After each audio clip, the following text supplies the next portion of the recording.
It gave me a oh, we're live.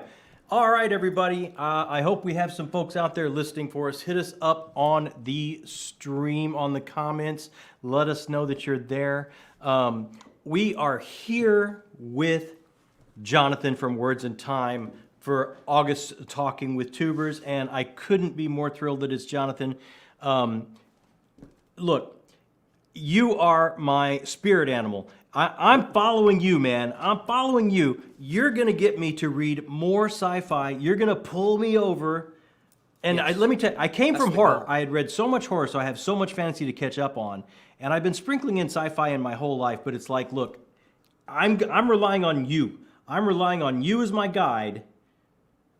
I'm going to fight the good fight, all right? Sci-fi is the best fight, and I'm going to rep the team. I'll fight who I need to fight in the comments to get you to switch up your TBR, mix in a little sci-fi in there. All right. I mean, I've done some. I've done some. I'm in Sun Eater. I've got Demon in White coming up this month. It's a good one. That's Yeah, right? on the shelf there. Right? Just read one. We'll get into that. Let me start at the beginning, my friend. Let me start at the beginning with you. Were you always a reader? When did it start? How old was young Jonathan when he said, you know what, this is my jam? Books. Yeah, I've always liked reading, but I've kind of gone off and on in terms of the amount of books that I was reading. The first book that I remember reading and enjoying was The Hatchet by Gary Paulson. Did you read that one when you were a kid? No. It's pretty cool. So there's like a kid, he's maybe like 10 or something, and he gets lost in the woods, and the only thing he has with him is this hatchet. He's got this little axe, and it's just a survival story of this kid in the woods. And as a young reader, it was kind of edge of your seat stuff. Yeah. It made me want to get out there in the woods, and I wasn't the most outdoorsy. I love sports, but I wasn't like super outdoorsy in terms of like, I didn't know how to like start a fire with like flint and stuff like that. I would have been dead within like 3 days for sure. But reading that book made me think that I could survive in the wild. And then I read another one of his books, the same author, Gary Paulson, called The Transil Saga. And that was sort of my first dip of the toe into the sci-fi / fantasy world. It's kind of portal fantasy. There's some time travel. It's an adventure. Nice. And that kind of kicked off my sort of interest in the genres that you and I currently enjoy, John. Hey, right here. Adventure's the best fi. Hey, You've sci-fi been- adventure. Let's merge the get- two. The best Hey, of both I like worlds. that. I'll go with that. That's a tie. That's a good tie. Here's my buddy Brian checking in and saying hello. Heidi, Jonathan, who wins the circle? Owen Deathstalker, or Hadrian Marlowe? Oh, geez. That's That's a a- great question.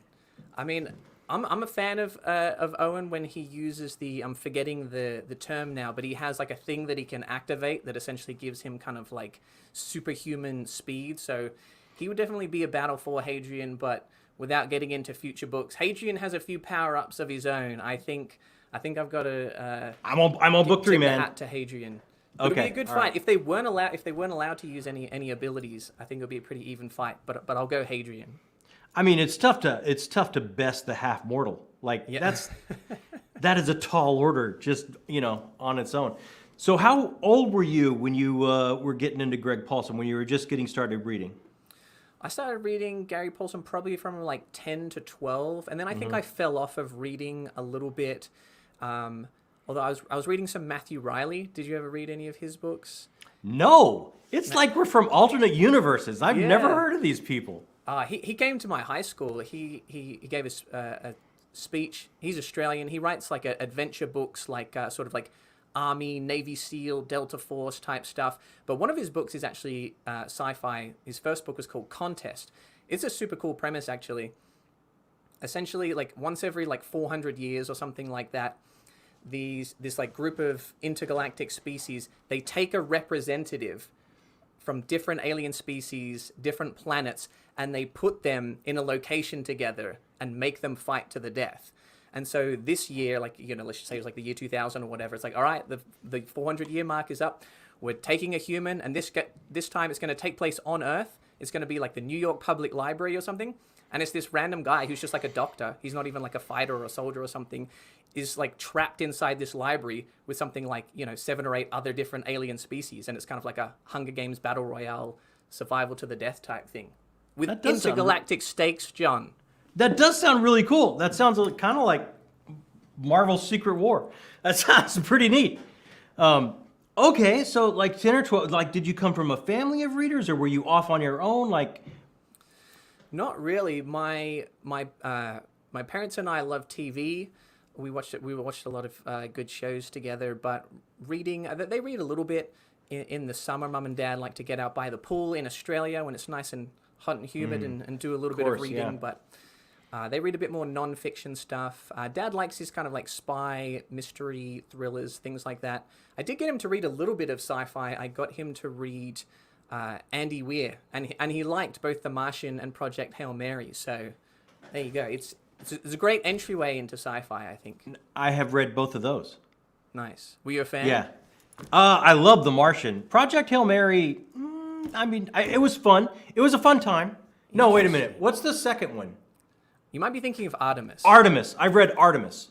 Okay. I've read Martian and Artemis. I have not yet read Project Hail Mary. My sword, John. I could feel the the blood Hail rising. Mary's so good. Yeah, no, everyone says, and I think I have it on the stack. I think I have an e-version, like an ebook on my tablet.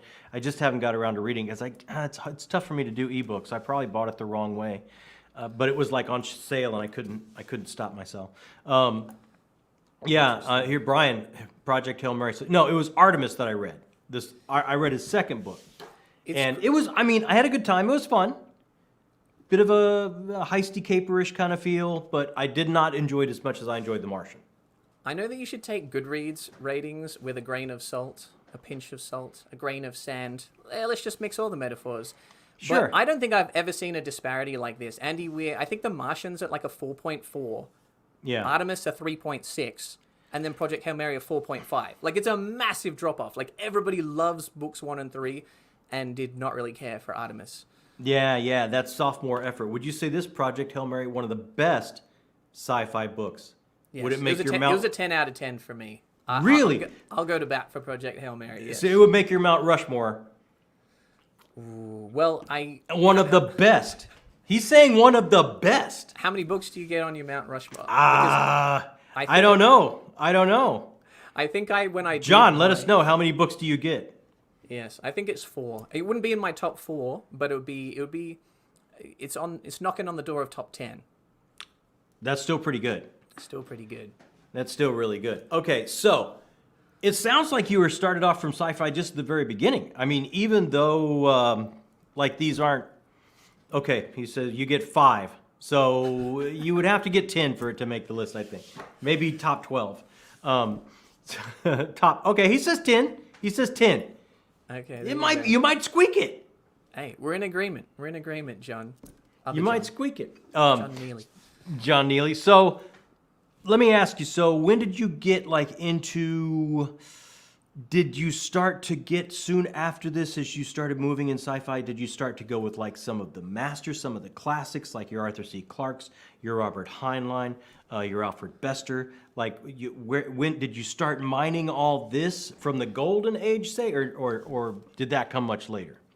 Yeah, I think the gateway for me in university, or if I were to translate that into American for you, college, my college gateway was Kurt Vonnegut. That was how I got back into sci-fi again after a couple of years not reading so much. Kurt Vonnegut, Cat's Cradle was the first one I picked it up, and that just blew my freaking 18-year-old mind, or however old I was. I had never read. This is a bad take. I understand that this is a bad take, and I don't defend it. But you're doing it. You're going to take it anyway. Yes, I'll share this bad take with you. When I was like 18 or 19, I didn't really think books could be funny. Like, I knew there was good books, but I was like, it's not really like a medium that's conducive to laughter out loud. Like, you can get a chuckle out of a book, but it's not, I'm not going to compare it to like, a TV show like 30 Rock or Arrested Development or something that I loved at the time. And Cat's Cradle just like made me like crack up. It made me feel things. It made me think. It made me laugh. It kind of changed my opinion on what the genre of sci-fi could be, what the medium of books could be, and started just chowing down, just eating up Vonnegut after that. As a hot take, I'm going to understand that, because you would think, like, comedy is it's so hard, right? And without having the delivery and the timing and just words on a page, you would think that would be even like such an uphill climb, so insurmountable. But I mean, it does. It can happen. Hey, I think it's in the reader. Yeah, if you have good comedic timing, you can deliver the lines well in your own head. And maybe that was just a skill I needed to develop over time. Yeah, or casting. You just cast the voice right in your own head. Is that something you do when you read books? You think, you know what? Cillian Murphy would be perfect in this role, and then you just think of Cillian Murphy throughout the rest of the book. I do, spending so much time in theater myself, like, I generally cast myself a lot. But yeah, then a lot of others I cast. I cast it. I hear certain people, and I see certain people when I'm reading something. I don't really do that a lot myself. The only time that I can think that I did recently, this was a couple of years ago now, I was reading The Three Body Problem, the Remnants of Earth's Past trilogy, and there was a character in that, for whatever reason, made me think of Benedict Wong. And then when they made the TV series, they cast Benedict Wong. You were ahead of the curve. I should be a casting agent. You should be a casting agent. That's your calling, man. Mm-hmm. That's your calling. So, okay, Vonnegut pulled you back in.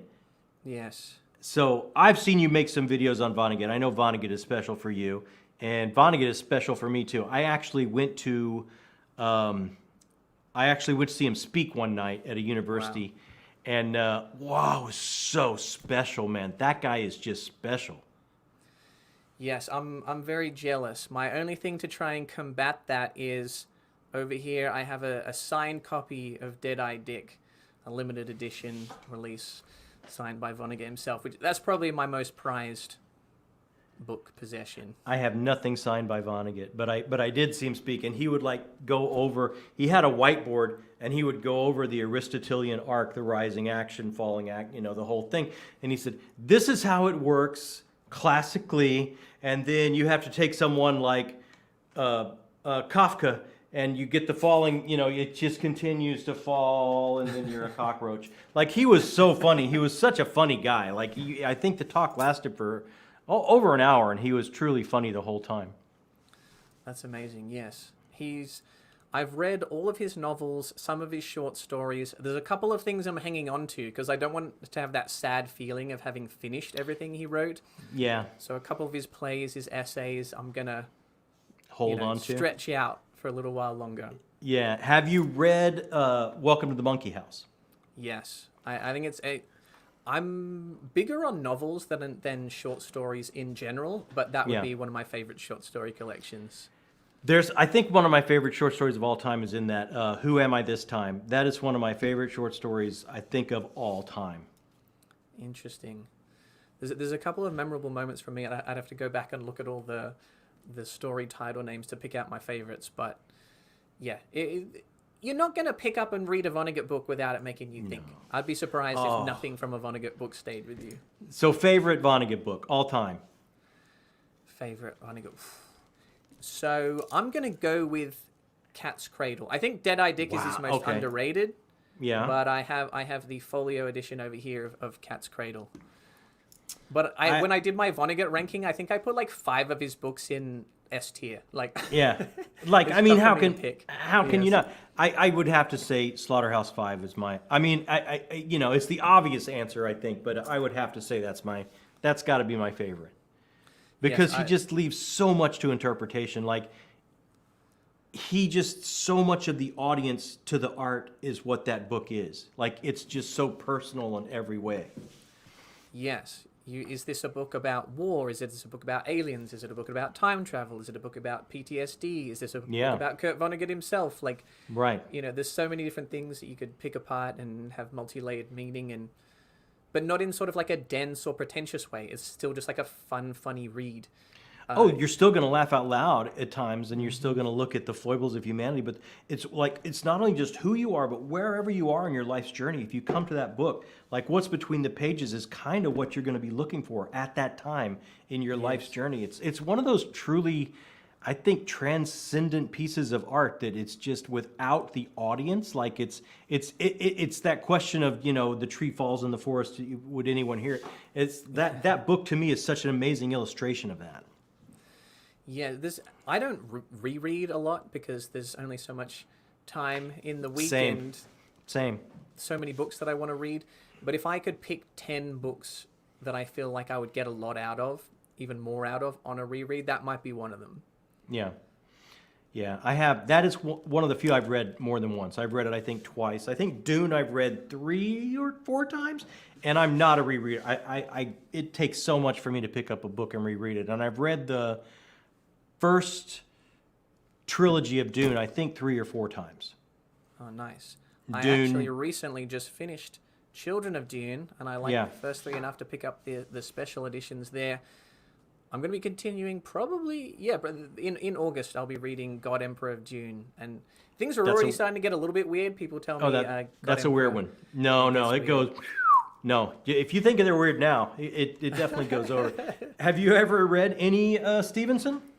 I've only read one Stevenson book, and that was Snow Crash, which I think is supposed to be a little bit different in style from the rest of his bibliography. That one's a bit more comedic, satirical, but I liked it. I had a good time with Snow Crash. I think it was a 4-star read for me. Yeah. And a good entry point because it's only like 500 pages. I think Anthem is over 1,000, so I'm going to test, maybe read one or 2 more Stevenson books before cracking open the chunkers, but I am intrigued by Anthem.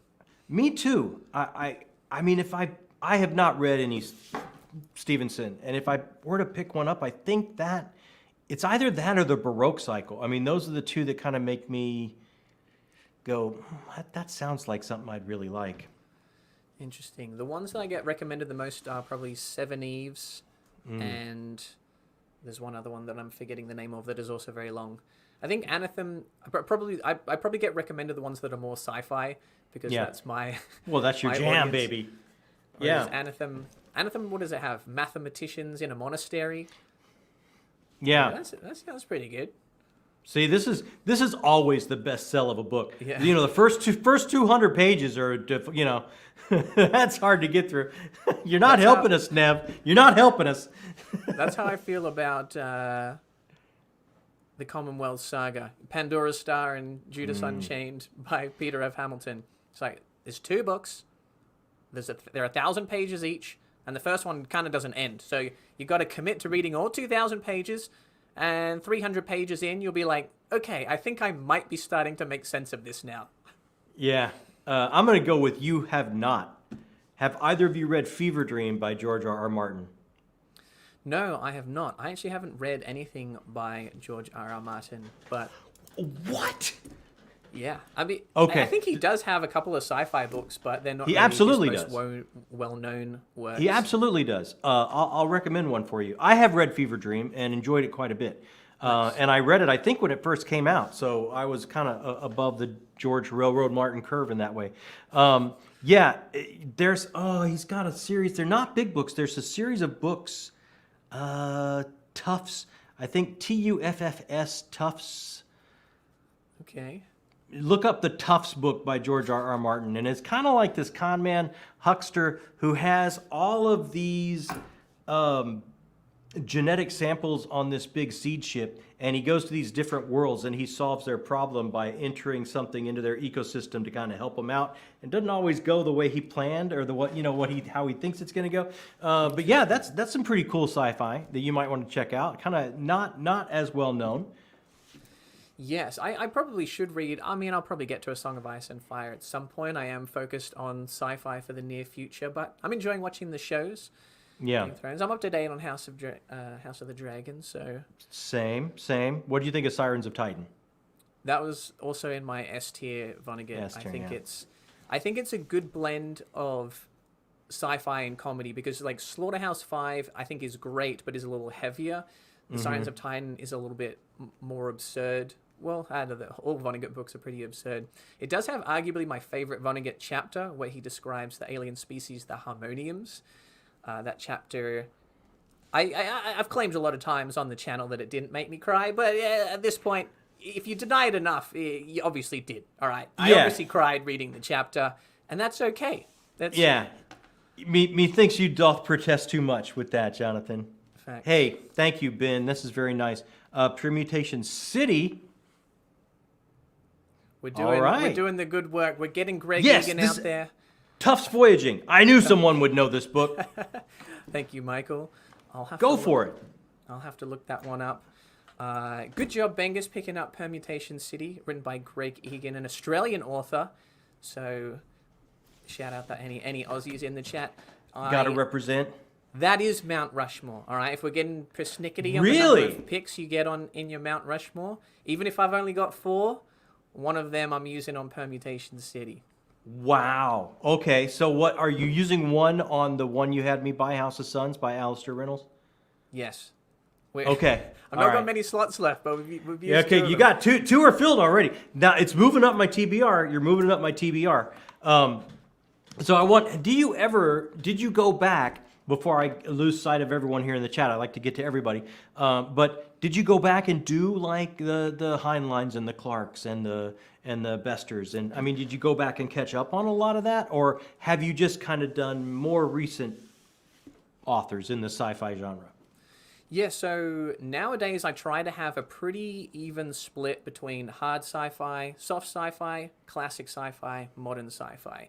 In terms of getting into it, though, I did kind of read a lot of the big names a little bit in college, and then when I started picking up reading again a bit more around 2017, 2018, that was when I kind of ticked off Dune, Ender's Game, Foundation, 2001: A Space Odyssey. So that was when I kind of made my way through the heavy hitters. Right. And it was Hyperion. Hyperion is what made me want to start a YouTube channel. Because I read that and I was like... So is that one of your 4 slots? Well, Because that leaves you with 1. I have the rather unpopular opinion that... Book The 2. Fall I know of you Hyperion. like... I like The Fall of Hyperion more than Hyperion. Now, I know a lot of people, they love Hyperion because of the Canterbury Tales structure, which everyone pretends to have read. I don't believe you. None of you have read the Canterbury Tales. They're like, Hyperion. Oh, you guys are going to love the structure of this. Based on Chaucer's The Canterbury Tales. Have you read it? It's based on the Canterbury Tales. I heard about it in a movie once. Yes. Someone smarter than me told me it would give me literary credibility. Anyway, if you like the structure, if you like the individual pilgrims telling their tales in different sort of styles, different subgenres, which is fun, if that was the key thing that you liked about Hyperion, I can understand why you might be disappointed with the Fall of Hyperion. But me, I wanted more plot progression in the present timeline. The kind of epic space opera that it turns into in the Fall of Hyperion is the type of sci-fi that I like. And yes, Simmons makes some weird choices. Not every narrative thread ends perfectly, but the high points in that book for me are the reason why I read. I will forgive all of its shortcomings and still give it a 10 out of 10, because for me, the high points are an 11.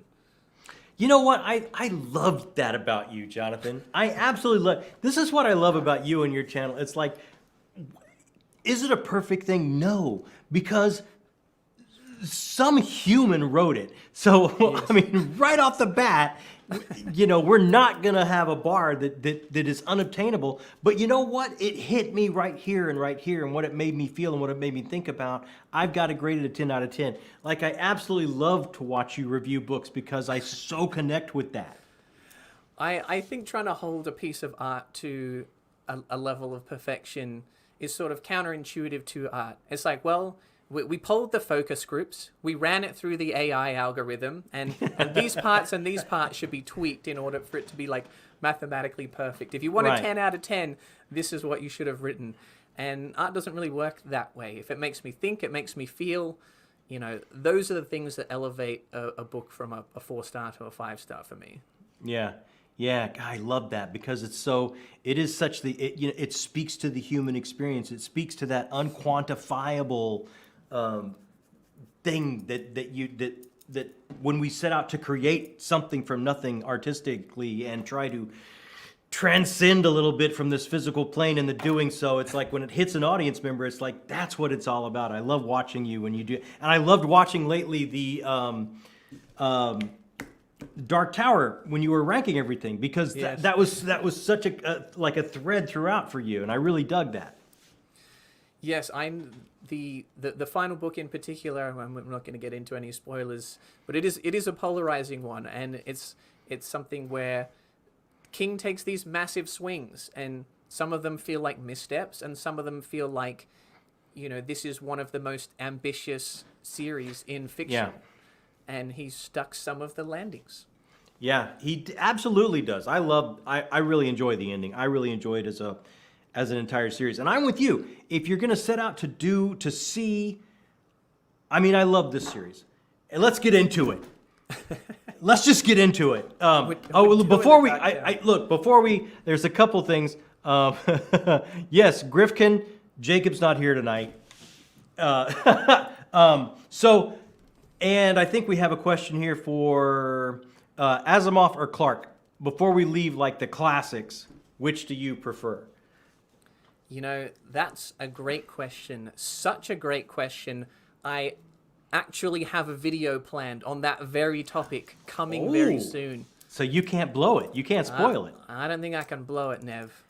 But I can tell you that in preparation for that video, this is what I'm currently reading: A Fall of Moondust by Arthur C. Clarke, and I just finished The End of Eternity by Isaac Asimov. So they're both worth reading. I'm reading them, but which one do I like more? Wait a couple of weeks, you'll find out.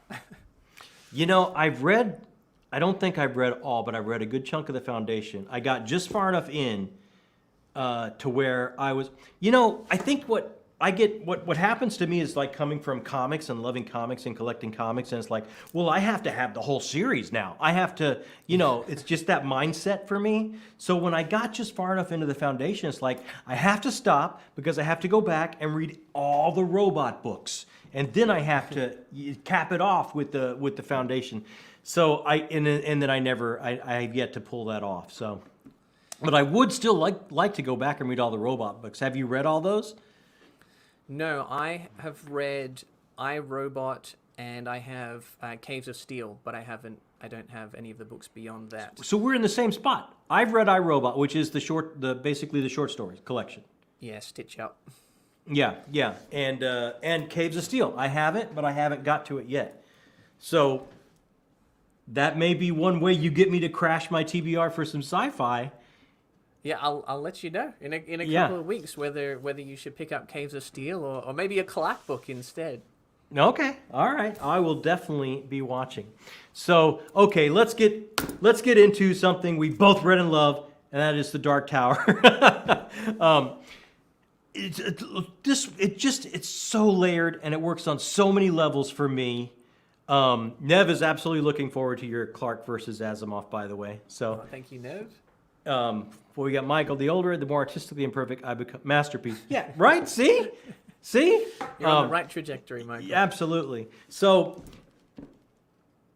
it's absolutely a love letter to all of storytelling, right? Like, definitely. It's absolutely a Rolodex guide map to one of the most successful pop authors' career. Like, from what formed him, the stories that formed him, the stories that made him want to be a storyteller. I mean, you can just read it like a roadmap for who he is as a creative, right? Yeah, it's such an interesting mix of, I guess there's like different levels of it. In terms of, so he's blending different genres. You have Western, horror, fantasy, sci-fi. Then you have specific authors that are either indirectly sort of influenced by or directly sort of incorporated into the story in some way. And then without getting into specifics, it's a reflection of King himself, like getting even more specific, like him as an individual writer is expressed through the story as well. So it kind of encompasses all that sort of literature has and possibly could be through the kind of bizarre workings of Stephen King's brain. Yeah, and it's what stories made him want to be a storyteller. it's how a story works on us emotionally. I just think the way his character arcs go, it's like he's obviously traversing ground that he has studied under a microscope for so long, of why this works, how this touches us, right all the way down to the bottom of our genetic code of how we like to hear a story and what it does to us. And there's just so much, and the kitchen sink thrown in there. Like, it is crazy. Every book is I think it's such, like you said, it's such huge swings he was taking, and I'm convinced that's why he had those huge breaks between some of the books, because it almost just it became too much for himself. Yes, and as someone that was new to Stephen King, so I started with The Dark Tower, I wasn't familiar with his writing. My perception, just based on him sort of being a part of pop culture, is that he was an entertaining writer. You know, Sure. He obviously writes horror, he can like thrill you, he can entertain you. He's quite digestible. I feel like the pages turn fairly quickly. He's a good Sure. character writer. But what I didn't expect, and I probably didn't even really feel this way until later in the series, was the level of the emotional impact that it was going to have. Because you start to initially you gravitate towards the characters because they have distinct personalities, but then you start to become more attached to them, and then the things that he's thematically exploring throughout the series that get expressed through those characters, all of a sudden you're like way more personally connected to this story than maybe like I even realized, like 4 or Sure. 5 books in. Sure. I think it's funny you say that, because for the longest time, this is kind of the way I thought. And I started, like I say, I started with horror. So I started with Stephen King, like when these books were first coming out almost, right? So for me, he's like Frank Capra, but through a funhouse mirror lens. Like his understanding of this Americana and this culture and what makes us tick and how our lives go and where we came from and where we are in middle age and where we possibly are going and what our fears are, each step of that journey. Like he absolutely understands the emotionality of our lives here, right?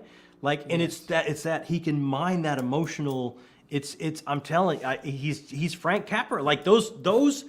I don't know I'm old. I don't know if you've watched Frank Capra's flicks, but if you've watched those movies, they get you misty.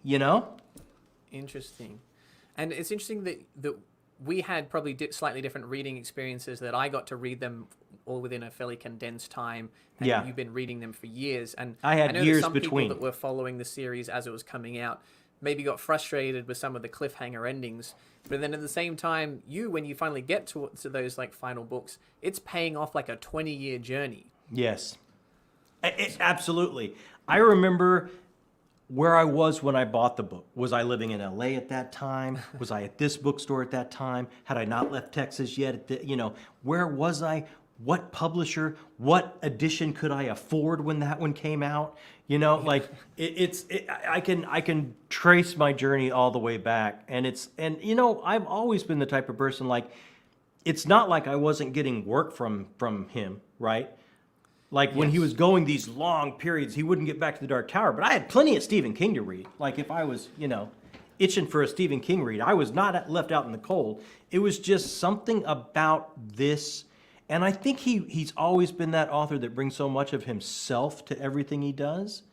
And I think that's why his characters work, because he mines his own soul and his self to make him three-dimensional. So I just think he had a real sticking point, knowing this was his magnum opus. He couldn't, Yeah. And it's interesting that you mentioned that you were able to remember where you were when you read it. It's interesting. I connect books with certain things. Like I might think of the experience of reading a particular book and thinking, I remember reading that. If someone says, when did you read it? I'm like, I'm not sure. Let me think. Well, I remember reading it. I was at the beach in South Carolina. I went to my family's, my wife's family's for like Thanksgiving. So November, November 2022. That was when I was reading the book. Like, it's interesting how like your environment, the time, the vibe can be impacted by the book, and vice versa. Like your reading experience can impact the vibe that you're having at the beach or by the pool, Right. in your bed, or wherever you're reading. Right. And yeah. So I think you will have some disagreement here with Kale because I watched you and Dr. Philip Chase and Joanna talk about, you rated The Dark Tower. No, it was Josh, right? Who was it? Josh and Yes. Joanna? Josh Shout out Joanna. Philip. Yeah. He deserves a lot of credit for his channel. Credit for videos that he didn't even appear on, apparently. Right. I watched too much BookTube. But so, no, it was Josh and Yes. Joanna and you. And what's your number one? So I gave 5 of the Dark Tower books 4 stars, and I gave 2 of them 5 stars. For me, there were 2 that were kind of a cut above the rest, and that was Wizard and Glass at number 2 and the Dark Tower at number 1. So we had kind of similar lists. The one major difference was for them, the Dark Tower was kind of in the middle, and for me, it was at the top at number 1. And Kale, you could write a list of things that you didn't like about Book 7. You could jot down 10 points, and I'd probably agree with 6 or 7 of them. At least.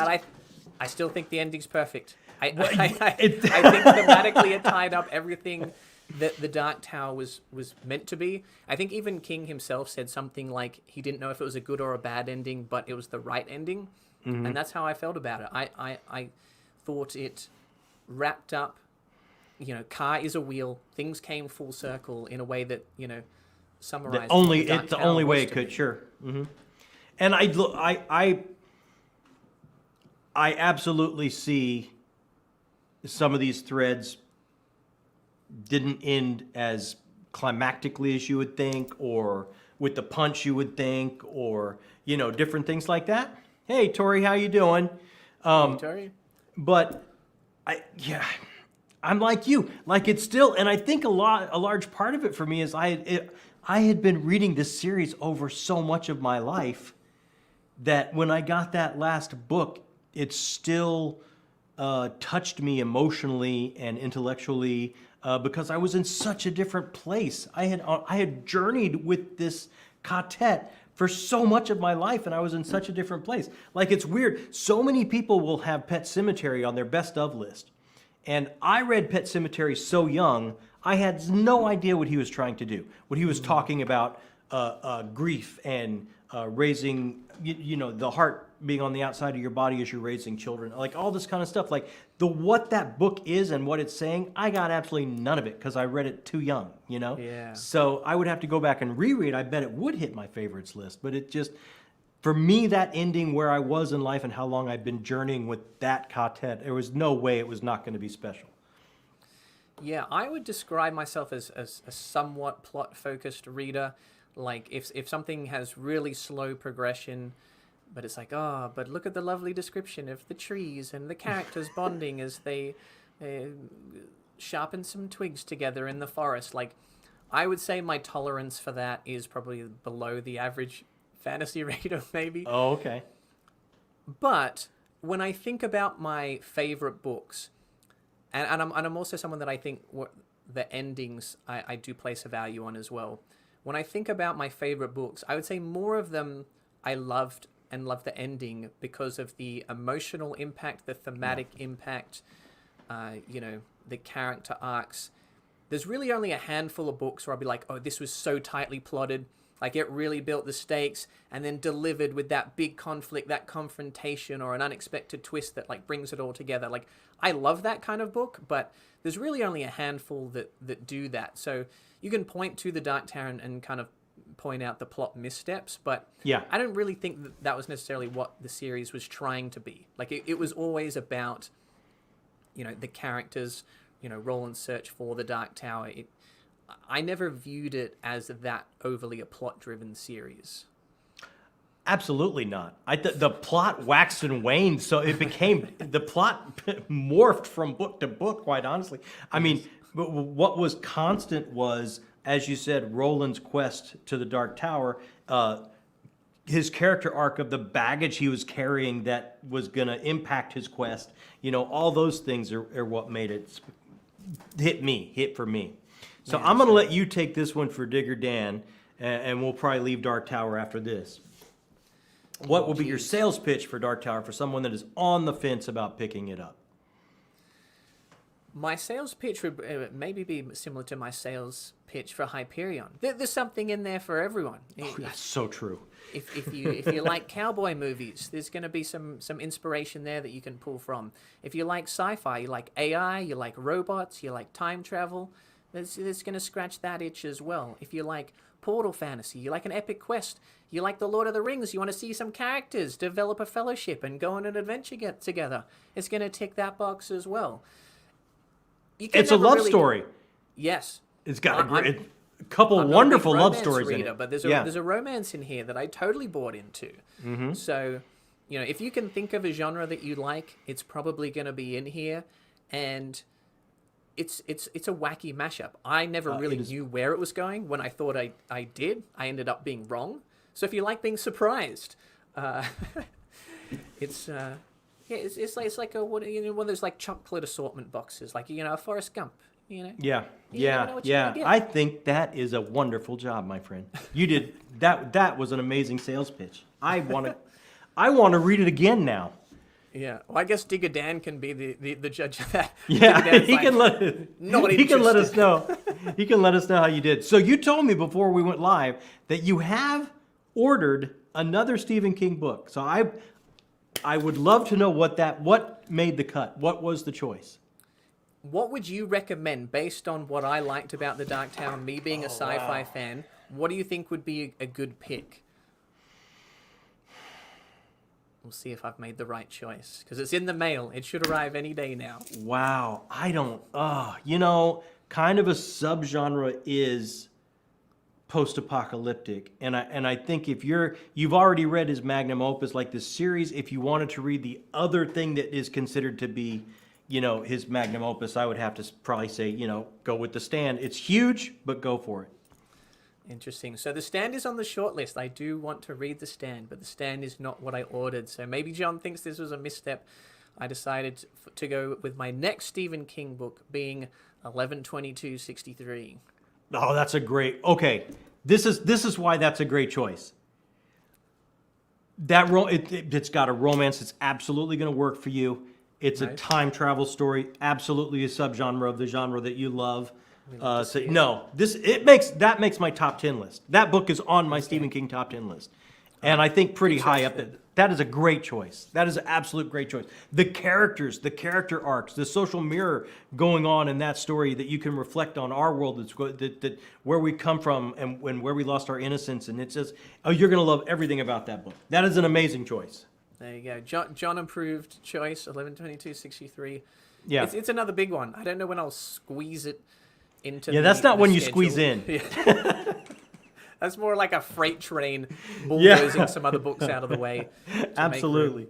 Absolutely. So, look, sci-fi has some of those. Sci-fi had, every time I am really enjoying Sun Eater. Really enjoying Sun Eater. But I really think if I have a dividing line between, the Asimovs and the Arthur C. Clarkes and, and some of the Rocchios and Alistair Reynolds and people writing, it's these are huge books. We've gone from, a thin volume I can read over a weekend to some huge books. What do you think is the over-under page count on what you consider to be a big book? Because I feel like the fantasy fans might have a different perspective on this than I do. For me, if it's over 700 pages, I think it's tipping into huge. Okay, yeah. Because I would say, 700 I can 500, 500 is big, 700 is huge. If you do 100 pages a day, 500 is you'll get that read in under a week. That's not huge. Yes, by BookTube standards, that's totally reasonable, but imagine telling just a random person on the street, you're 100 pages a day. You'll knock that out before the weekend. Yeah. What else are you doing? What else are you doing with your life? Living it? I'm actually audiobooking something right now. Right now. While doing this live stream. I would not be shocked. This is How else BookTube. am I going to hit 200 books a year, John? There's no way. How do people do that? How do people do that? I'm impressed. I last year I read 50 something sci-fi books, and I thought that was pretty That's good. a lot. I mean, look, 50, that's like a book a week is a lot. That is an enormous amount. Yeah. And you know, people got jobs and partners and Got things mini going poodles on. to look after. Yeah, right? So I totally get like a book every couple weeks, 20 something books is a lot. Like it's I don't set a goal for myself. Like at the beginning of the year when you go to Goodreads and you set how many, I don't do Yeah. that because this is not a blood sport for me. Like I'm reading because I love to read and I love story. It's I'm not going to give my anxiety with no no, external I can't payoff. do it. Like I can't do it. I can't. It's like, yay, I reached my goal. I can now release my own self-imposed anxiety. Right? Like I read this many books a year. Let the pigeons loose. Are you kidding me? Like what happens? Is there fireworks? I read what I can read and I let the rest go. But look, we are tipping into way bigger books. So lately, like I love Sun Eater, but to fit one of those in a month, like it takes a huge chunk of the month. Like Demon and White will take like a full week to get through. Like that's a full week. Yes. Yeah, we clear the schedule, clear the desk. I need all the space I can to read Demon and White. Yes, I think the average book that I read, I think, is 400 and something. So there's definitely like when you include a lot of the classic sci-fi, that's usually around 200 to 300. With some of those bigger ones, that's like a Sun Eater, which is maybe pushing 700. I guess that kind of evens out in the end. I find Sun Eater, I wouldn't say it's fast paced, but I think I get through them relatively quickly just because I'm having a good time and I like his prose so much. Yeah. So I guess because I'm already a fan, I've kind of gotten over that hump of fear of picking up a big book, because I know when I read Sun Eater that I'm going to have a good time. But there have been other books on my schedule, like, I put off like reading Pandora's Star for a year or two. I have somewhere up here, I think I have Stand on Zanzibar by John Brunner, which I've kind of been like, we'll wait till we got a little bit of a loosey-goosey schedule to try and fit that one in. Yeah. So I think sci-fi might be trending upwards in terms of its page count. Like if I were to take all the books that I've read from, say, like the 50s and 60s and compare that to the page lengths of sci-fi from the 2000s and the 2010s, it probably has gone up. But I think the averages are still lower than fantasy. I think across any, even if sci-fi is doing this, fantasy was kind of here to begin with, and is probably also doing the same thing. I think fantasy books are I think the curve is trending downward. Maybe If you're not peak. Brandon Sanderson. I think everyone else is kind of like trying to get at that 550, 600, like that sweet spot somewhere around there. Hey, look, Brian, it may be doves, but some of us are on a budget. I can't just be letting doves go willy-nilly. We spend all our Dove money on books. Yeah. It's So a I vicious can cycle. go. The more you read, the less money you have to spend on birds. The less I have for doves, so I just go. I can for some toasted bread. I can trap pigeons. That's how it works here on Talking Story. So, but I mean, look, I can't wait to start Demon and White. Everyone says it's their favorite. Are you totally caught up in Sun Eater? Have you read Disquiet Gods? I'm totally caught up on the novels. I haven't read all of the short stories and novellas yet, but I have read through Disquiet Gods. And I've liked all of them, and it was Disquiet Gods, Demon in White. Those are my top two. They're right there. Yes. They're right there. I think Demon in White kept it just, only because there's some things in Disquiet Gods which I think if they don't... No matter what, it's a book that I love. But I think if some things pay off in book 7, it could get a little uptick. And if they don't pay off in book 7, it could get a little downtick. So Demon in White's keeping the number 1 spot for now, but hopefully book 7 clears all 6 of them. Okay. This is amazing. 150 already in 2024. I mean, dude. We salute you. My hat is completely off to you, my friend. Yeah, I mean, 700 pages. Pigeons are an overly hated bird. If you just painted a pigeon white, you would not be able to tell the difference between it and a dove. A universally agreed upon symbol of love versus dirty street rat. Yeah, dirty street rat. Yeah, yeah. Flitting around in Central So Park. don't make fun for John for using pigeons. There. See? That's actually part of his Patreon content. If you sign up for John's Patreon, you get the behind the scenes, him You catching know the what? pigeons. There's a whole video. There's a whole video diary of me catching pigeons. But you got to be at the top tier of Patreon. That just doesn't go out for everyone. Just the whole time, Jacob's like, I don't think this is a good idea, Dad. I Let don't me tell think you. this is Let me good tell content." you how many times I hear that. Like within a 24-hour period, how many times I hear. I don't think anyone wants to see that. I hear that a lot. So yeah, He's I very think stressed fantasy. right now. He is very stressed. John being left to his lonesome to do a live stream. It's a miracle we've made it this far, to be honest. I mean, it's pretty shocking, honestly. Like, I know he'll check in later. I'm surprised if he's checking in at all. He'll probably pipe up. But yeah, see, 200 pages in fantasy. Like, it's happening. It's trending down. I think it really is trending Fantasy down. authors. Yeah. Were they marketed as novellas? Lonesome pigeon. They should be. They should be. So where would you rank? Because look, I'm all in on Sun Eater. It makes my top 10 sci-fi list. Where would you rank it as far as a modern series? Does it rank crazy high for you? Does it make your top 10 list? Oh yeah, it's definitely top 5. It's just Wow. a matter of if it's number 1. I think in terms of series, the ones that are in the discussion would be Hyperion Cantos, Sun Eater, The Remembrance of Earth's Past. Come on, dude. Come on now. Dune. Well, I've only read Dune's 3. got to be up there. I've only read 3. It's in the running. Okay. I know some people. A trilogy is really- a series. It didn't really feel like a trilogy. Well, it kind of did. I don't know. We'll see how different Book 4 is, and that'll maybe retroactively well, make me think Book it 4 was is more of a different. trilogy or not. Book 4 is different. I really like Dune. Arguably, my hottest sci-fi take is that Dune was like an 8.5 out of 10 for me. People get very upset when I say that Dune is anything other than the number 1 sci-fi book of all time. I really liked it. I just didn't personally connect quite on an emotional level that I do with my all-time favorites. But it's very, very good. And I've been having a great time with the sequels. I don't know if they're better than Dune, but, you know, they're not far away. I'm having a good time with the sequels. So if all 6 are good, I've had someone at some point, either on Discord or on YouTube, tell me that book 2 is my favorite, book 3 is my favorite, 4, 5, 6.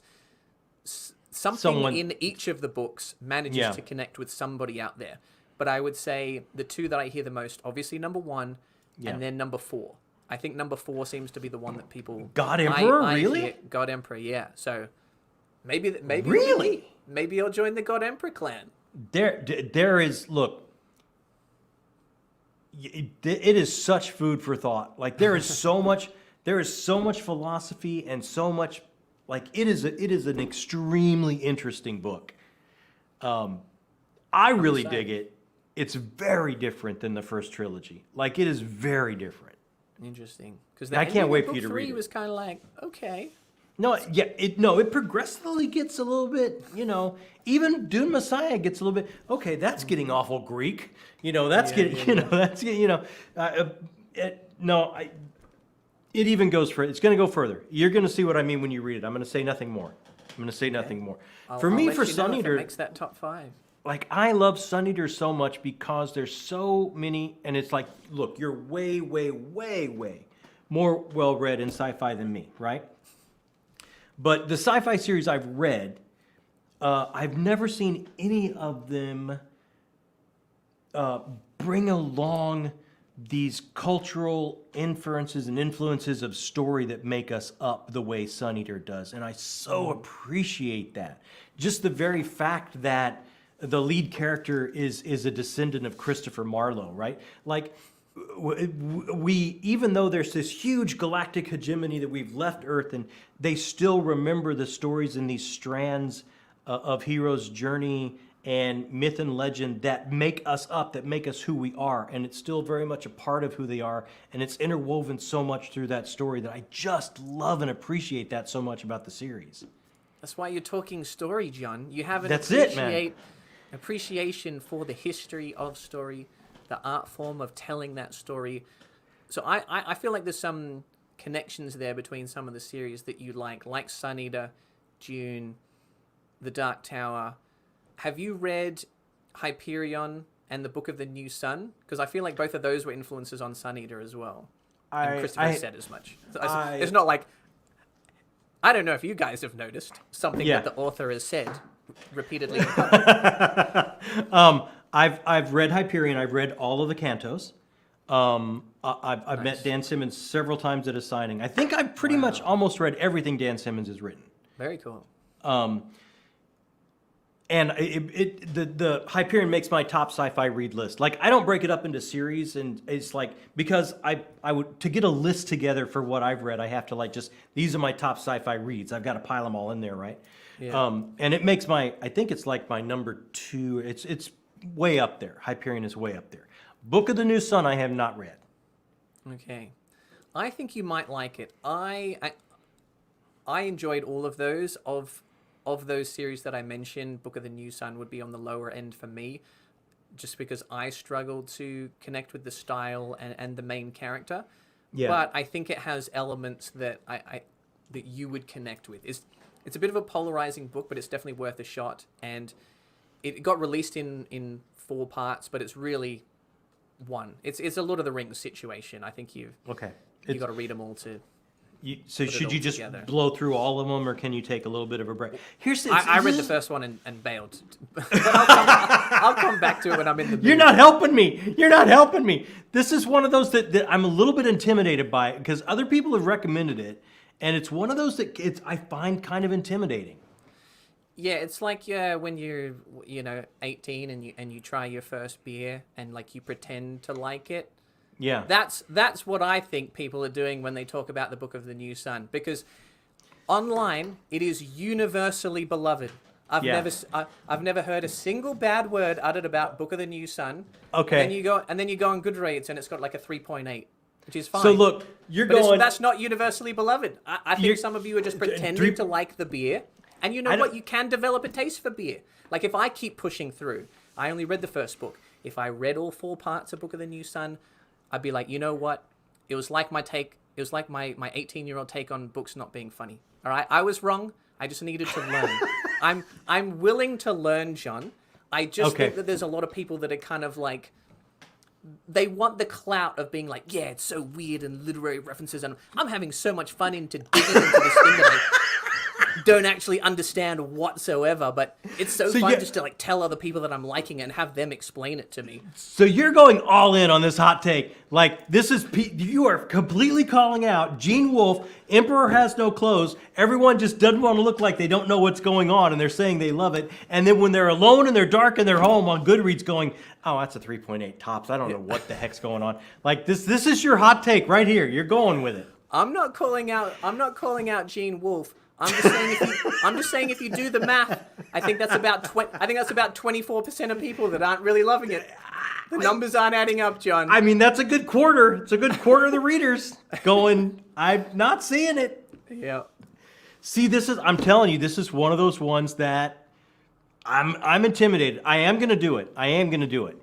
And Brian loves it. So, right there. I'm going to throw out, let me see if you get on this soapbox with me. Let's get another hot take going. I love Jonathan on the griddle. Let's get some hot takes going. Losing subscribers by a second. You're never coming back on this channel. This was a bad idea. Let me throw, this is a big soapbox of mine. There's such great sci-fi out there that is over on that literary section of the bookstore. And it drives me crazy that people, I don't know where the marketeers decide, here's the dividing line, this one should be over here.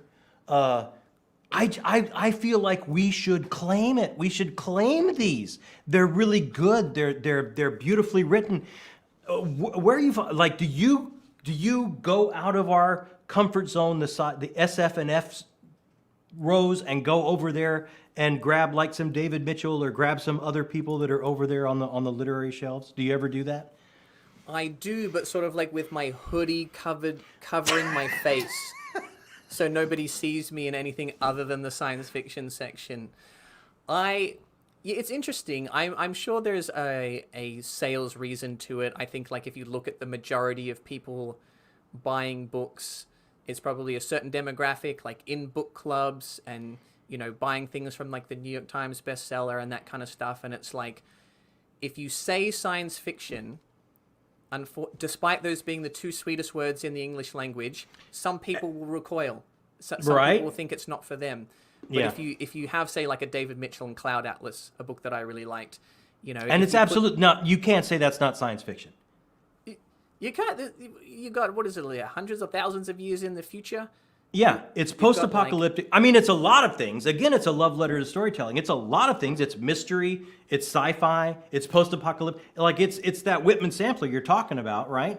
Yes, but it's absolutely sci-fi. 6 different storylines, and at least 2 are undeniably, inarguably science fiction. But you probably won't find it in the science fiction section.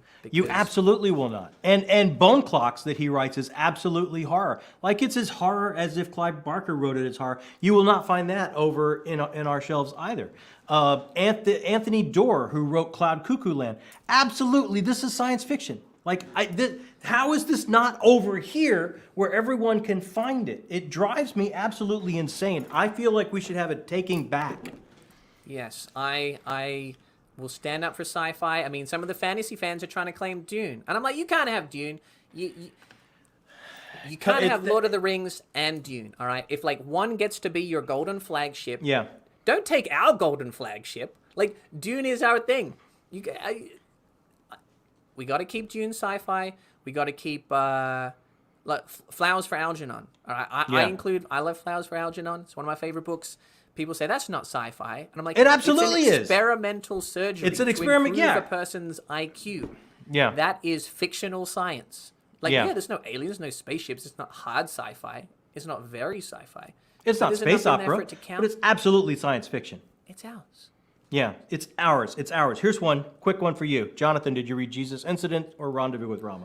I have not read the Jesus Incident. I have read Rendezvous with Rama, and I did like it. It's not my favorite Arthur C. Clarke book, but it was definitely worth the read. And I'm looking forward to the film. I think it's going to get bumped back a year or two because Villeneuve's going to make Dune Messiah. Yeah. So maybe 2026, 2027. I think we're going to get a Rama movie, and the visuals in that are going to be insane. That's one of the most fun books I've read, just in terms of trying to like visualize the setting. And so seeing that on the big screen, that's going to be a lot of fun. Looking forward to that. How Cloud Atlas hurt Michael's brain. Nev would like to know 1984, A Brave New World. Well, this is a toughie. That's a good question. Both deserved classics. I think thematically, they both worked. I think both of them are still very relevant today. I think Brave New World, in some ways, was arguably sort of a more accurate prediction of certain of the things to do with like media and drug use and things like that. But narratively, story-wise, character-wise, 1984 hit harder for me. Just the ending of 1984 is like a sledgehammer to the soul. I'll never forget my reading experience of 1984. So I would go 1984 as well. I love this. First of all, you're an enormously generous, wonderful person, but I'm now calling the genre scuffy. Like, this is just happening. This is just happening from here on out. Like, he corrected it down the road, but no, this is it for me. I got to get more scuffy on my TVR. I got to get more scuffy. I'm going to focus in and read a lot more scuffy, Jonathan, because of you. Yeah, I'm going to have to change my catchphrase. Scuff-fi is the best fi. So thank you, Wither. You're absolutely the best. So did Cloud Atlas hurt your brain? Like, did it trampoline you? The beginning is tough. The beginning is hard. Like, I'll be the first to say, I'm a huge David Mitchell fan. I've read it all. But the beginning of Cloud Atlas it's tough. It's tough to get in. That is a tough nut to crack. Yeah, I liked Cloud Atlas. In the end, it was a 4-star read for me. I thought some of the stories were stronger than others. I'm maybe showing my sci-fi bias here, but I think even if I wasn't a sci-fi fan, I might be able to make the argument that the Sonmi 451 story is the best. of the six. Ooh, I don't know. I love me some Frobisher. I love me some Frobisher. Yeah. I kind of liked all of them except for, I think the first one pays off, but the first, because it does the 1, 2, 3, 4, 5, 6, 6, 5, 4, 3, 2, 1. The first time we get introduced to 1, I didn't love it. 6, even though 6 is kind of more sci-fi, it's like in the future, they were not my favorite. I love both of the Sonmi sections. 2, 3, 4 were all good too. And then the 1, even though I didn't like at the beginning, I thought it paid off really well in the end. And the movie, underrated. People don't like Cloud Atlas. They say it's goofy, it's 2 hours too long. No, it's a masterpiece. Yes, I think the Warshawski did an amazing job of adapting that and making a love letter to the source material. I think they took what was almost unfilmable and they made it coherent. You know, which is I think that's an accomplishment for that book. I can't imagine what it would look like if someone else had done it. Yes, and it would have been interesting if they kept the same structure. I think the quote was like, you know, you can't really expect a film audience to start a new movie 6 times. Right. It would be tough. It would be tough. But it's like, have you read any other David Mitchell? No, that's the Cloud Atlas is the only one so far. Okay. I gotta get you on that train. We gotta claim him. The one time I was able to go to the World Fantasy Convention, he was the guest of honor, and nice. We got to spend some time and sit and talk with him. It's like what a super guy, man. And he is absolutely one of us. Like if you start talking to him, you just realize the best afternoon is if he could just sit with his daughter and read Batman comics. Like this is all like he's cool. Absolutely one of us. Very cool. I think is that going on right now? Is it Worldcon this weekend? I think Worldcon's coming up this month it's coming for up sure. Soon. And then I believe next year it's going to be in Seattle. It's in Glasgow this year. It's in Glasgow this year. Seattle next year. And then I heard rumors, I don't think they've decided, but Los Angeles has put their name in the hat for 2026. So you would get to go. Could be down the road. You would get to go. Are you got any cons you're going to this year? Not on the schedule. I did go to LA Con not last year, the year before, and that was pretty cool. I was probably the youngest person there. My friend Oda from Book Wormhole, we met up. The two of us were probably like the only people under the age of 50. And what was funny was everybody at the con had some old-timey classic sci-fi stories. Like, oh yeah, I remember, like you'd mentioned some book and they'd be like, oh, that reminds me of Asimov, who I actually met in 1974. Like everybody had an Asimov story, a story. Yeah. It's like, I remember when I cut Bradbury's lawn and he would bring me some good humor ice cream on the front porch. He was a nice man. So look, there's others out there. There's Anthony Dorr. I've got to get you out to this. I've got to get you out of your comfort zone because we got some books to talk. If I read more sci-fi, I got to push you to the literary shelves and get you to be on the mission with me to take some of these back. Okay. I'm willing to accept recommendations that are at least somewhat sci-fi. They can be outside of sort of the, like if what you think of as sci-fi is here, and what you're recommending is here, I'm open to it. But if it's off the screen, if I can't justify to the Words in Time audience that it counts as sci-fi, I'm gonna get you in Dutch with the audience. It's not going on the spreadsheet, I'm afraid. Okay, all right, I got it. Geez, okay. I was gonna try and get you into some. Okay, I'll try not to get you too much trouble. So, who are some grandmasters you would say that I have probably not read that I would need to? Ooh, interesting. I would say your favorite author's favorite author is often Robert Silverberg. Have you read any Silverberg books? I have not ever read any Robert Silverberg. Interesting. So I've actually only read one, although I own another. Up here we have Nightwings, and over here we have Dying Inside. So Dying Inside is a little bit like Flowers for Algernon. It's sort of that level of sci-fi, but with a way less likable main character. So you have a character that has the power of telepathy, and he's getting a bit older, and his powers are starting to wane. He's losing them. And he's realizing that he never really did anything of any importance, of any greatness, of any significance with his powers. And it's an examination of aging, of wasted opportunity, the loss of time, the loss of self. And I think it's a brilliant book. I think it's wonderfully written if you can stomach that the main character is a little self-pitying and a little... Yeah, makes a lot of bad choices. You're not necessarily rooting for him, but it is a very interesting thematic journey. Okay. I like that. Robert Silverberg, I'll give one to you. Have you read any Bester, Alfred Bester?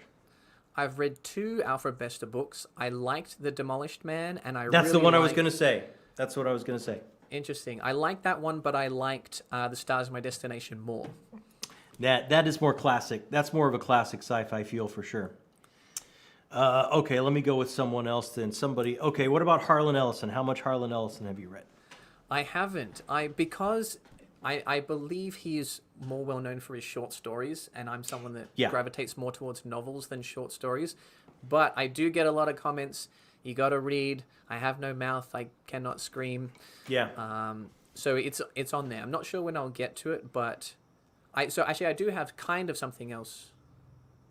Wait, no, I do have some down here somewhere. I have Dangerous Visions, and that's he edited that compilation that he edited, and I'm sure there's a story of his in there. So I'll definitely try out some Ellison soon. I think there is, and then he did a follow up to that called again Dangerous Visions. Yes, and he was always going to do a third, and never got it done. He could not get it done before he passed, and Straczynski is finally putting it out, I think in the next couple months.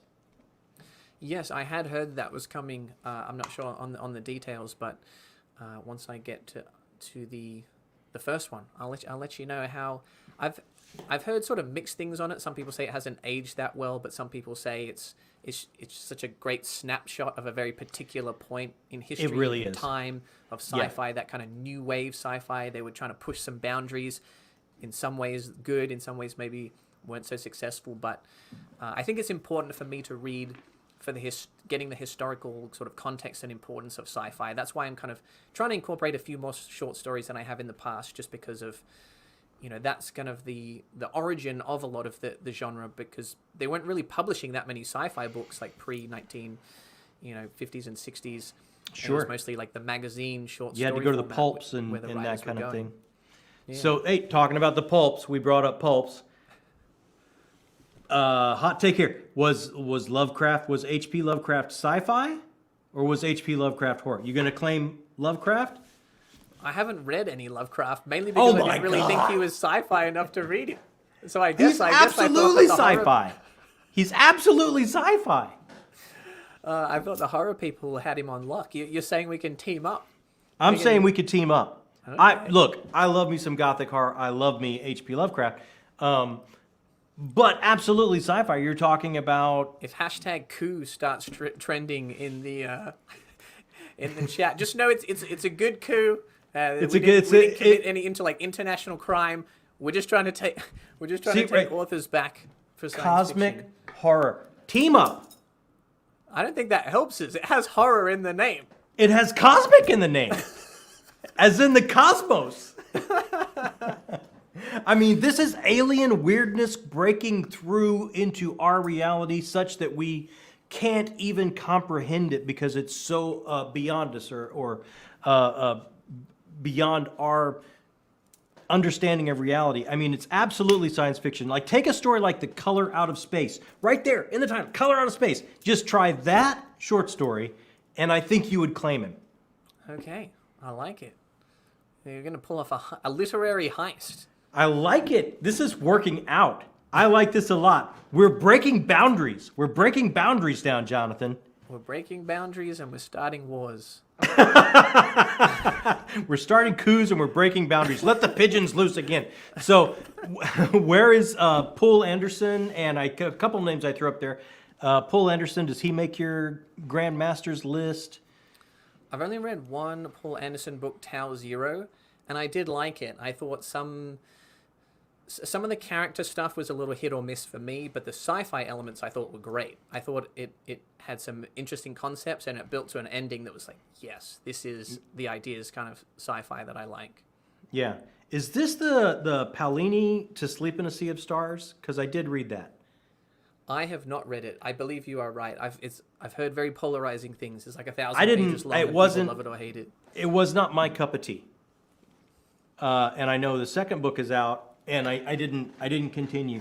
It wasn't a bad space opera. I didn't find myself all in on the characters, so it was hard for me to continue. Gotcha. As someone that's read quite a lot of space opera, the bar for me might be quite high. Like if I read like a mediocre space opera, that's not really gonna, it's not gonna get the Jonathan seal of approval just because there's so much good space opera out there. For space opera, other than Sun Eater, I would think that is space opera or sci-fantasy. That you probably don't like that term because that's us getting our peanut butter on your sci-fi chocolate. Yeah, which I'm allergic to. The most offensive of food references that you could have included. Right there. We're going to make you blow up like a pufferfish just talking about books. Yeah, if you want me to leave a room, just say peanut butter or fantasy. And oh!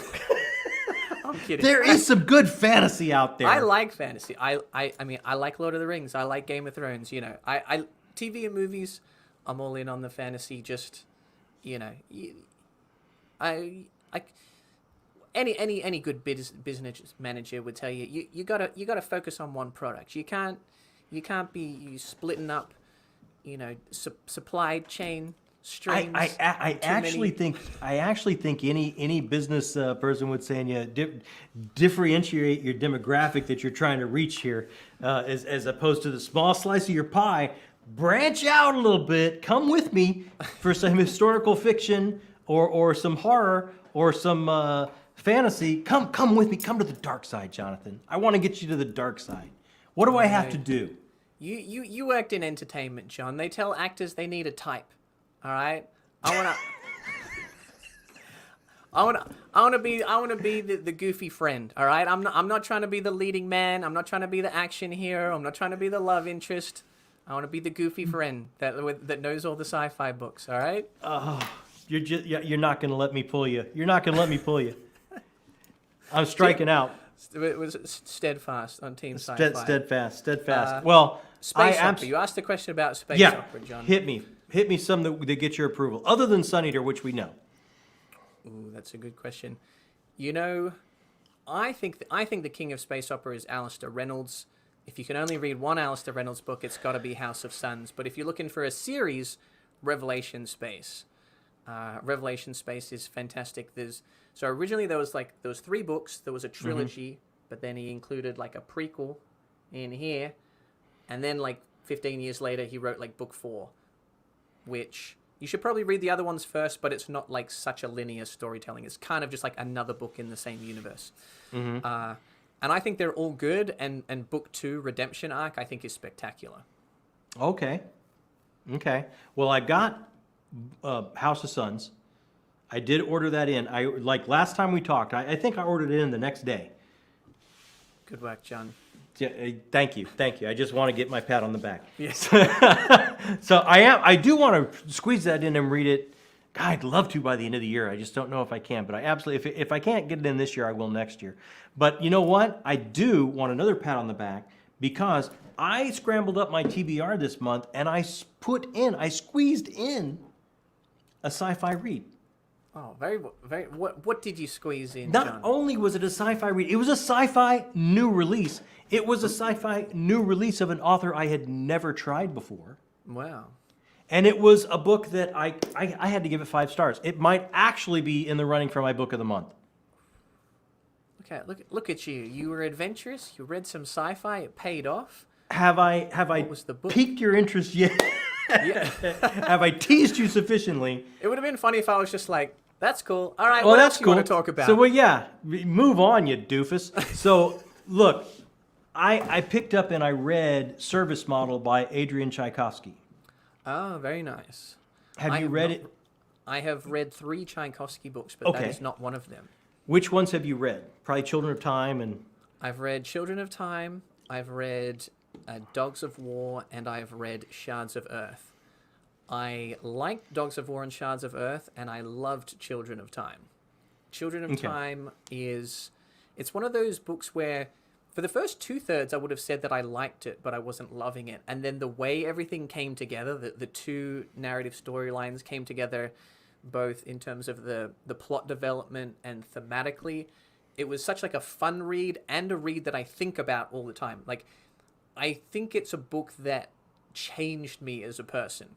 There's really only a handful of books where I think, oh, this has sort of changed my philosophy on a certain aspect of life or myself or relationships, and that's a book that I formed a personal connection to. Wow, I can't think of higher praise than that, honestly. Yeah, so high that when I read Shards of Earth afterwards, which was like a 7 out of 10, 7.5 out of 10, I was like very disappointed. Like, I was like, this is the worst 7.5 out of 10 reading experience ever, just because Children of Time set the bar so high. And that's why I haven't read the sequels, because people say, I feel like book one kind of can stand on its own. Okay. People say the sequels are good, but not as good. And I'm like, well, the bar's so high, I feel like I need some time, because I feel like if I go straight into them, I'll just be disappointed. So do you claim Dragon Riders of Pern as sci-fi? You can have it. You can have it. I got tricked into reading this. My goodness. All right, I was told... this was a patron choice for Book of the Month. I was told that it was technically sci-fi. I'm like, well, you can technically have it back. Oh, Jonathan. It's so slow, classic fantasy. Poor Miss McCaffrey. A bunch of like whiny characters at the tavern. It's like something's going on over there, and we keep on talking about all these dragons, but we're not going to do anything interesting with the dragons for over 200 pages. There's so much of the world you're missing. What about Red Rising? Ultimate space opera. Red Rising is good. Red Rising is probably a 4-star series for me, but I had a good time. I've only read the original trilogy. I will continue. I know. Look, I know some people lately. I've been watching on BookTube are not all in or not as crazy about the second trilogy. I like the second trilogy more. I've heard good things about it. I kind of just I'm waiting for the final book to come out, and then I'll catch up. I like the first one with Golden Sun. Book 2 is my favorite of the first 3. Mm-hmm. I could see that, absolutely. What would you say here? Somebody that's apprehensive to start Sun Eater, what would you say? I could see being apprehensive of Empire of Silence. That's a little bit tougher book to sell for me, but once you get to Howling Dark, I can't imagine you not being a reader not being all in when it really kicks into high gear. Yeah, I guess my pitch would be, if you're someone like me that doesn't read a lot of fantasy and is a bit sort of maybe worried about the length, and you've heard, oh, the first book's maybe a little derivative, it kind of feels like there's drawing from other fantasy books, it's a little slow, it's a lot of world building, a lot of setup, a lot of talking. I loved it. I think book 1's kind of underrated. I think Rocchio is just such a master of developing character, developing a world, and his prose is so beautiful that even for what I would think was maybe like a slow to medium paced book, I had a wonderful time reading it. So if you have reservations, I think Rocchio's execution will win you over. Yeah. And see, this is huge from you, Jonathan, because let's face it now, your lead character, Hadrian Marlowe, is a melodramatic drama queen. Yes. There's no two ways about it. And I mean, this is basically just a very kind of a slow burn, internal spiritual journey of him leaving his aristocracy background and kind of going on a spiritual journey and experiencing kind of mirrors a little bit of this Siddhartha's journey. It even brings that storyline in a little bit. So for you to say, hey, I really found this appealing after you just said, I can't deal with the slow pace and whiny characters, like, I think that's a huge selling point. Yes, I think he nails it, and I think if you hate book 1, the series might not be for you. But if you think book 1 was like, it was all right, but I don't know why everybody's so high on it, give book 2 a chance. If you get to the final chapter of book 2 and are not on board, I'd be surprised. I think book 2 the end of book 1 And here again, I'm going to let you know, you should absolutely claim Lovecraft. Because when you get to the end of book 1, what accelerates everything is basically some Lovecraftian weirdness at the end of book 1. And then when you get all into that by book 2, and it's got this amazing aesthetic patina of Blade Runner, the classic film, over kind of the whole book 2. And I just love his exploration of otherness and his exploration of longevity and what it does to the human outlook and the human spirit. There's just so much cool stuff going on in book 2. Like I loved book 1. By book 2, I'm like, I am all in on this series. I can't imagine what I'll feel like after Demon in White. Yeah, I think something the series does well is it's satisfying in terms of progressing the overall story arc, but having unique stories and styles for each of the individual books. Like some books feel a little bit more cyberpunk, some books feel a little bit more grimdark, some more sort of like Dune-inspired, like space opera. There's each of them are quite memorable for different reasons, and I feel like Rocchio is good at ending all of his books, but Howling Dark and Demon White in particular were like, yeah. It's like, midnight, I'm tired, I got 50 pages to go, and, gun to my head, and I'm still not putting this book down. Like, after what I just read, I need to finish these final 50 pages. Yeah, I can't. Okay, what would you say I'm expecting here in book 3, in Demon in White coming my way? What can you tell me with no spoilers? No spoilers. Ooh. I will say it has my 2 favorite fight scenes of all time. One of them is in Endymion by Dan Simmons, and one of them is in Demon in White. So, if you like a good fight scene. I think I know the scene in Endymion you're talking about, actually. Yes. Okay, Probably. all right. I don't know what you're thinking. I'll just agree. Yeah, that's exciting. Well, I don't want to say because I don't want to. For anyone that hadn't read the Cantos, let me just hit you up a little bit. I really think you should read Service Model. Service Model, okay. Is it? I hear people compare it to Murderbot. Did you find it Murderbot-esque? Okay. This is why I got it, because I wanted to love Murderbot, and I got Murderbot, and I read the first book. And everyone says, "Oh, this character is amazing." And I think this character is amazing for so many readers. I think for me, where I am at my life, it's like, well, this is just for me. This is a character that's the equivalent of just kind of a unhappy teenager. Like I'm having a hard time connecting. So. I didn't continue after the first book. It didn't connect with me. It didn't hit for me. I totally get how many people love the series, and I'm glad it does connect with them. It just was a miss personally for me.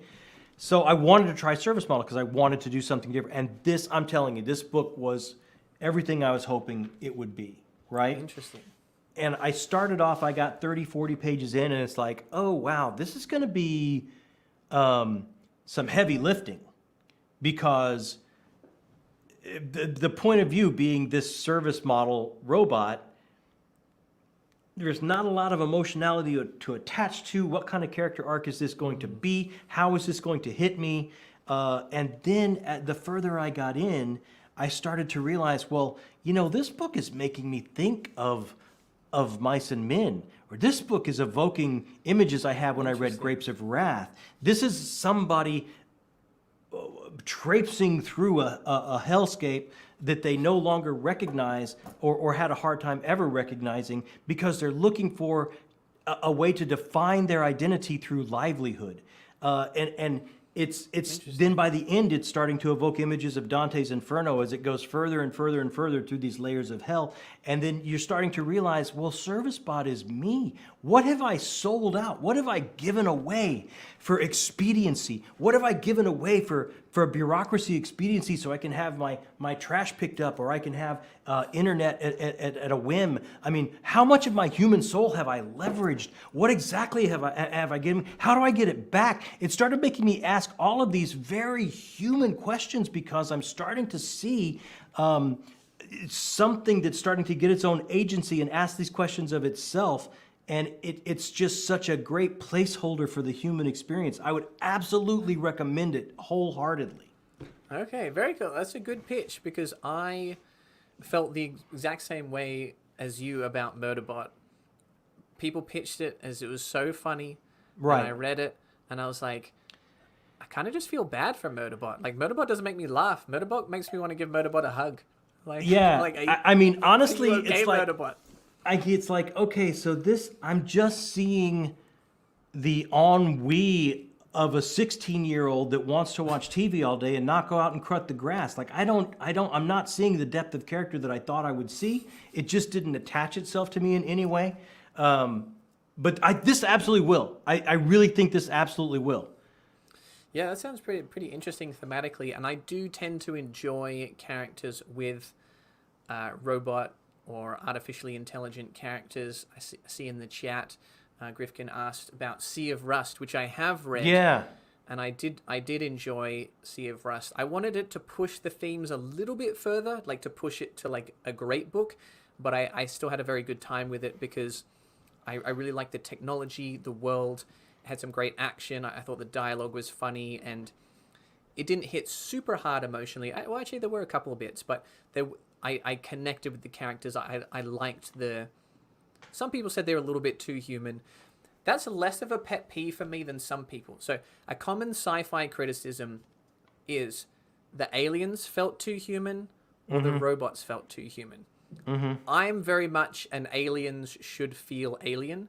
Like the chance that you're going to meet an alien from different planet, galaxy, universe, and they're going to have very human mannerisms, philosophy, Right. biology, perspective, language. It just seems very statistically unlikely and is also not that interesting to read.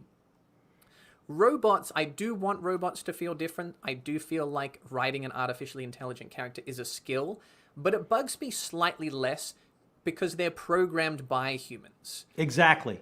They should be, we should still be able to differentiate them, but them having some human quality doesn't irritate me as much as it does some readers. And it even goes further. It even goes further for me because we can examine our failings, because we are absolutely flawed. Anything we create is going to be flawed. So for our creation to walk around and be flawed and petulant, and I get it. That's why Murderbot works for a lot of people. It just, I'm just at a different stage of my life. It didn't connect.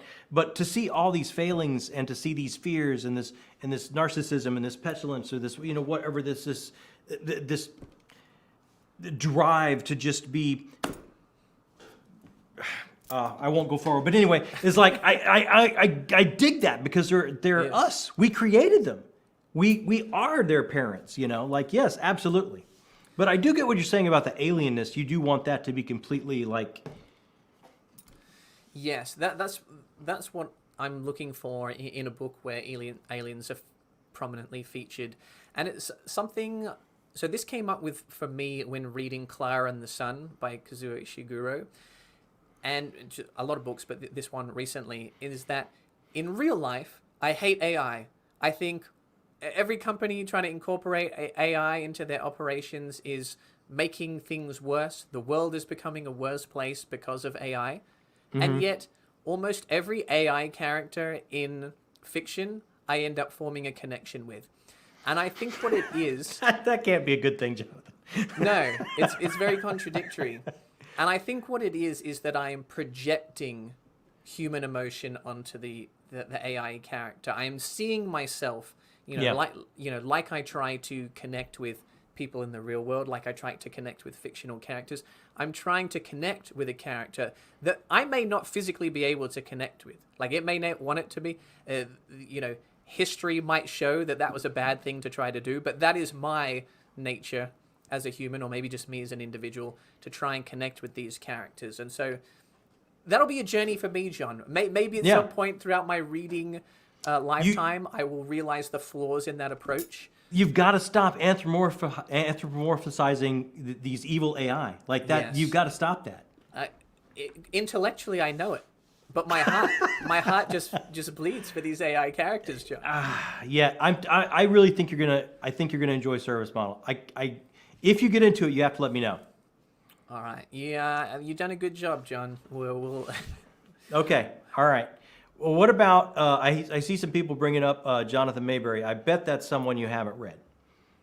I have not read Jonathan Mayberry. A fellow Jonathan. That's A an fellow advantage. Jonathan. He's a great guy, and I wonder, he's got a series that is kind of like Tom Clancy techno thriller. That's as close to sci-fi as he just had a sci-fi come out that is like half space opera, half Lovecraftian madness. So, Ooh, that you know, sounds good. maybe that could tempt you. Yeah. All right, I'll look them up. Jonathan Mayberry. Anything for a fellow Jonathan? Yeah. I'm trying to think of it's any called- authors named Jonathan. There's Jonathan Lethem, who wrote Gun, Yeah. or Occasional Music, Yeah. which I quite Necrotech liked. is the name of this one, and the other one would be, it starts off Patient Zero. Okay. That's like a Tom Clancy techno thriller, but spooky. Okay. Mayberry. I'll look them up. Check them out. I would say those are good starts for you, because I want to keep it like no much further here. Yeah. I can't go beyond that because I don't want to get you in trouble. I think techno thriller counts. Well, Okay, perfect. We claim Michael Crichton. He's Perfect. our guy. Perfect. So think about, you got this guy, and kind of like Batman, he's forged from tragedy as a young person, and he gets brought into this very, very special ops, very secret, think about SEAL Team 6, but even more secret spec ops. And Yeah. they deal with the cutting edge attacks that no one else can. And they almost are on a charter outside of the government. That's how far gone it is. And the first one is, he is an actual went to school, went to college to be a journalist, a reporter. So everything he does is beyond researched in science, right? So Gotcha.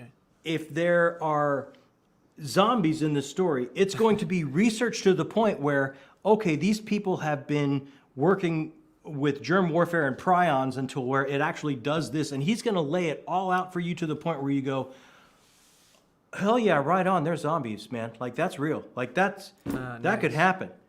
And his research is impeccable, and he's going to lay all this out and then put like a super secret SEAL Team 6 in the way to stop it. So that's the kind of techno thriller stuff that he's going to do, that starts in Patient Zero is the first book. That's fun. That kind of reminds me a little bit of Peter Watts, who wrote Blind Sight. There's a vampire character, and you hear vampire, and you're like, what is this, like horror or fantasy? This But is on my list. This is on my He was a marine list. mammal biologist, and he kind of... The writing's a little obtuse. He doesn't hold your hand. Some of the world building's a little bit complicated. But he has sort of like a scientific reasoning for why like a vampire-type creature would exist in this universe. So it's kind of like a sci-fi take on a vampire. I'm all about that. That sounds awesome. Blind Sight That's is on my excellent. wish list. That's one of those books which I just never stop thinking about. Like Really? I like the book, but found it a little bit difficult. And then the last 100 pages were just like, and like every couple of days, I just think about like the ending of that book, and I'm just like, well, that scared me. Like it's been weeks, and I still don't really want to go to sleep. Okay, we're running out of time, but that's like one of my favorite type of books. Like at the end, you're going, I gotta maybe get a cool cloth. I need an ice pack. Like that's okay. The world's way Cosmic scarier horror, than John. the world's way scary. I'm all about cosmic horror, my friend. You have no idea. So hit me. You will see next year how into that I am. So possibly, hopefully, fingers crossed. So give me like 2 or 3 that'll just, by the end. Blind Sight, House of Sun, right? You said Yes. that one will do it for me. Yes. Permutation City. So Permutation City, the quick pitch for that is it's a cyberpunk book that focuses a bit more on the cyber than the punk. It's hard sci-fi, and there is some stuff that you might just kind of have to let wash over you a little bit in terms of the science. But it is about this person's quest for seeking eternal life through a digital universe. And there's just a really interesting examination of digital copies and consciousness and like different types of universes. And it's almost like every couple of chapters had like a I see dead people level of like twist to it, where like even though it was like a hard sci-fi book that I wouldn't I would say it's not super easy to read. I think I read it in 2 sittings because I was like, I just have to see what happens next. Wow. So, Okay. So what was the name of that one? Permutation Permutation City. City. And who wrote it? Greg Egan. Greg Okay. Egan. Okay. All right. All right. So I got my 3. One I've already ordered. Blind House of Sight Suns you already own. and Blind Sight and Permutation City. You gotta get Permutation City, and I'll get Service Model. How about that? Well, is that a deal? I'll get Service Model All if right. you get I Permutation didn't City. look. I did not get you to stray very far. But yes, absolutely, that's a deal. Good Okay. Service Model because I can't wait. I really want to talk to someone about this book. I absolutely. I'm telling you, it's in the running for Book of the Month for me. It was really.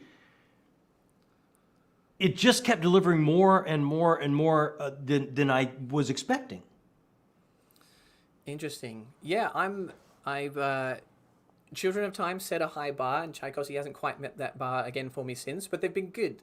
So I trust that the floor for Service Model is going to be at least worth reading, and then I might like it as much as you. It might be a 5-star read. I hope you do because I really did like it. There was one more I was going to ask about. Oh, how about this one? I haven't tried this. The Bobbyverse. I read the first book and I liked it. I think fans of Andy Weir will enjoy it. It has a first-person perspective. It's kind of focused on the science. There's a lot of kind of pop culture references, nerdy jokes, that kind of thing. It didn't hit quite as hard as The Martian or Project Hail Mary did for me, but I thought it was worth reading, and I know a lot of people are fans of the Bobbyverse. Yeah, it sounds fun. I mean, I love me some Hitchhiker's Guide, so if it's a good time, I might be all in on that. Yeah, if you're looking for a palate cleanser, a bit of a fun read that's not too long in between some chunky or heavy reads, it could do the trick. Okay, all right. Well, I've got my marching orders, and I feel like I failed tonight because your marching orders. We held strong, Team Sci-Fi. Yeah, Team Sci-Fi, Team Scuffy held way strong. Yeah, I'm all out in the weeds. Like, just tell me, I'll buy it. Tell me, I'll buy it. So I feel like you absolutely won this round. Well played, Jonathan. Words in time. Well played, my friend. My bio. Yeah. Gotta go change my Discord server, my YouTube description to. Hi, I'm Jonathan. I like talking about Scuffy books.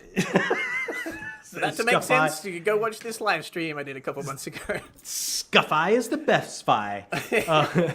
Well, hey, Jonathan, I absolutely thank you and I've got it tattooed. so much for joining me tonight. It was such a blast. Thank you, John. You were, I tell you what, you're one of my favorite channels. I was so happy for you to see you hit 10,000.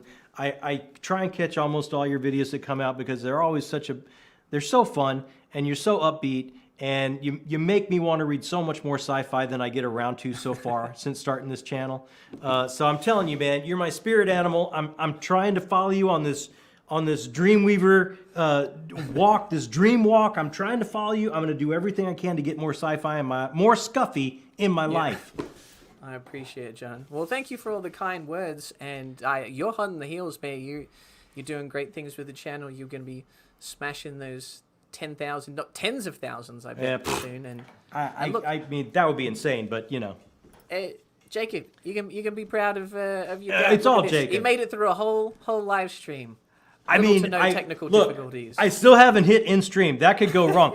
I have to tell ever since he gave me this and put me in control, like I was on a live stream and I actually I banned somebody.